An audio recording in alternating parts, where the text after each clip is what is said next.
একটা সময়ের কথা, এক ঘন সবুজ বনে বাস করত তিন বন্ধু, টিয়া, দোয়েল আর শালিক। তিনজনেই খুব ভালো বন্ধু ছিল। তারা একসঙ্গে আকাশে উড়ত, গাছে গাছে লুকোচুরি খেলত আর ফল খেয়ে মজা করত। একদিন হঠাৎ বনে প্রচণ্ড ঝড় শুরু হলো। ঝড়ের তাণ্ডবে অনেক গাছ পড়ে গেল, ডালপালা ভেঙে গেল। দোয়েলের ডানা সামান্য চোট পেল। সে উড়তে পারছিল না। শালিক আর টিয়া চিন্তায় পড়ে গেল। তারা বলল, বন্ধু, একা থাকলে তো বিপদ হতে পারে।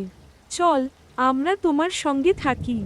তারা দোয়েলকে একটি গুহার ভেতর নিয়ে গেল, যেখানে ঝড়ের ধাক্কা আসতে পারবে না। শালিক ফল নিয়ে এলো, আর টিয়া গাছের পাতা এনে দোয়েলের ডানায় লাগিয়ে দিল, যেন ওটা দ্রুত সেরে ওঠে।